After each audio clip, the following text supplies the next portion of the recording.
হ্যাঁ, এটা ভালো করছে না সরকার। কি চাইছেন সরকারের কাছে? সরকার চাইছি আমাদের সুস্থভাবে বাঁচার জন্য, কিন্তু আমাদের বাঁচতে দিচ্ছে না তো। আপনি এই ধারে ওধার মিলে যে ঘর জায়গাটা নিয়েছে, যেমন 28 ফুট, এদিকে ওইদিকে 31 ফুট বড় বড় বিল্ডিং পড়ে, ওই বিল্ডিংটা পড়ে গেছে।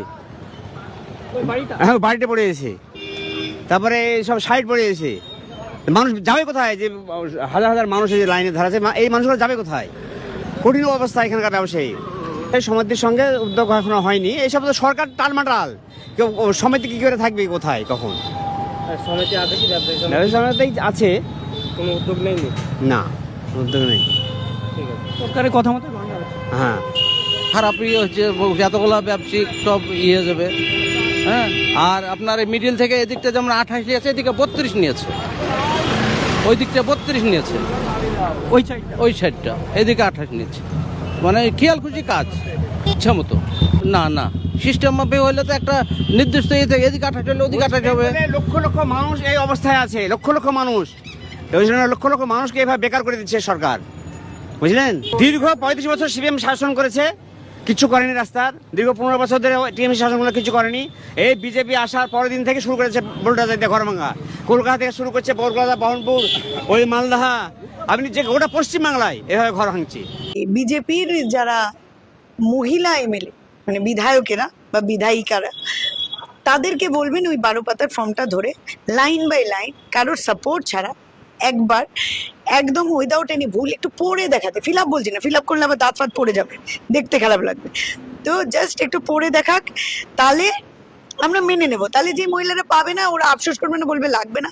আর যদি ওই কি রেখা, হ্যাঁ এখন যেটা ওনাদের ফিল্ম স্টার, যাই হোক, রেখা পাত্রকে একটু বলুন তো ভালো করে একটু এটাকে দাঁত না ভেঙে যদি পড়তে পারে, তাহলে এটা আমি চ্যালেঞ্জ করলাম, বৃহস্পতিবার দিন পড়ে দেখাতে বলুন।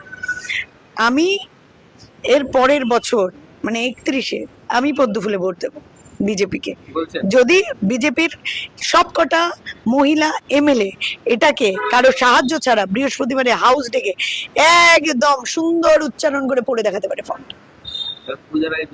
একদম আমি ভোট দেব। এটা ওদের বাপের জন্মে হবে না, এটা আমার গ্যারান্টি। মোদির গ্যারান্টি কি জানি না, পূজা রায়চৌধুরীর গ্যারান্টি আছে যে বিজেপি যাদেরকে বানিয়েছে, যেই মহিলারা রয়েছে এখন ঠিক মোদিজির মতোই এন্টায়ার পলিটিক্যাল সায়েন্সে গ্রাজুয়েট ওরা, তো আমার বিশ্বাস আছে ওদের পড়াশোনার উপর। মন্ত্রিসভা গঠন যেটা ওদের মন্ত্রিসভা, এদের মন্ত্রিসভা দেখুন ভালো গঠন হয়েছে।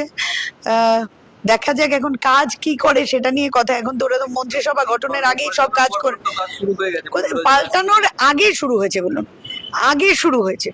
এখন মন্ত্রিসভা গঠন হয়েছে, নিশ্চয়ই ওই যে রাস্তা যে হকারদের বাড়ি মানে ঘর টর ভেঙে দিল, দোকান ঘর, নিশ্চয়ই তাদেরকে 6 মাসের মধ্যে কোনো চাকরি বাকরি দেবে, প্ল্যান তো আছে নিশ্চয়ই। নইলে কারণ কি, যখন ভোটের সময় তোমরা মা হিন্দুর সন্তান, আর যখন ভোটের পরে তোমরা হকার, তোমরা ইল্লিগাল এখানে বসেছো, তো কখনো ঘুষপেটিয়া, কখনো তোমরা ইল্লিগালি জমি দখল করছো, একবারও তাকালো না ওই বাচ্চা বাচ্চা স্কুলের মেয়েগুলো ওই দোকানে বসে খাচ্ছে।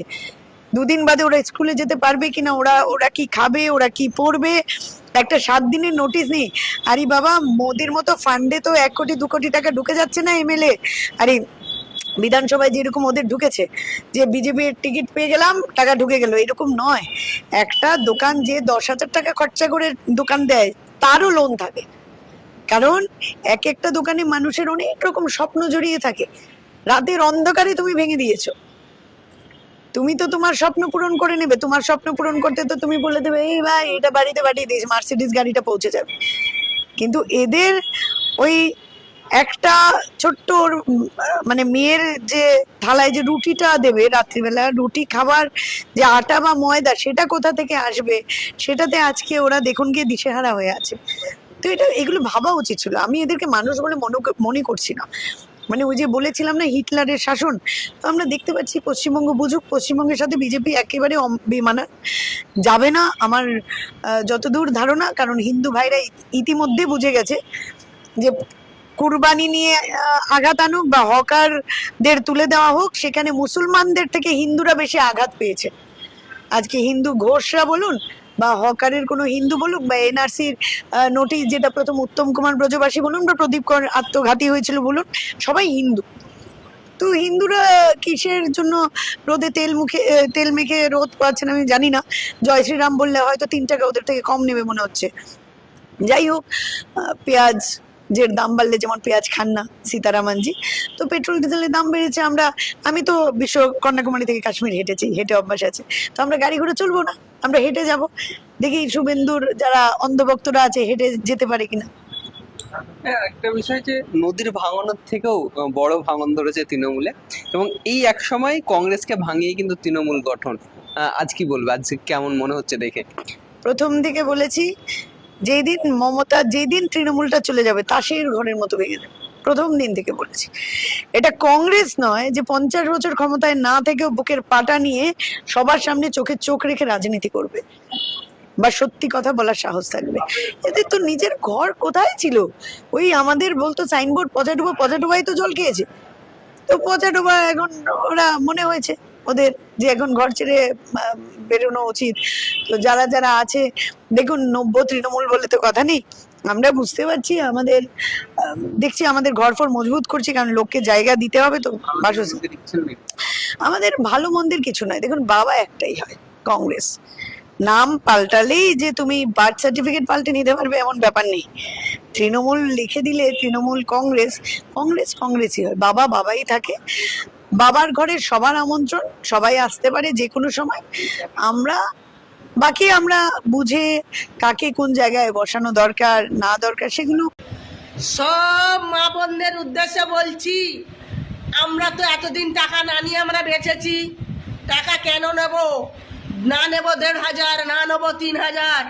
ওই টাকা আমরা ভারত সরকারকে বলবো, তোমরা ওই টাকা নিয়ে আমাদের কলকাতাকে সাজাও, আমাদের ভারত মাকে সাজাও, সুন্দর করো, সুন্দরী কলকাতা তৈরি করো, স্বাধীনতা তৈরি করো। মুক্তির মন্দির স্বপ্ন তলে কত প্রাণ হলো বলিদান, লেখায় আছে অশ্রু জলে। মুক্তির মন্দির স্বপ্ন তলে কত প্রাণ হলো বলিদান, লেখায় আছে অশ্রু জলে। কত বিপ্লবী বন্ধু রক্তে রাঙা, বন্দিশালার ওই শিকল ভাঙা। কত বিপ্লবী বন্ধু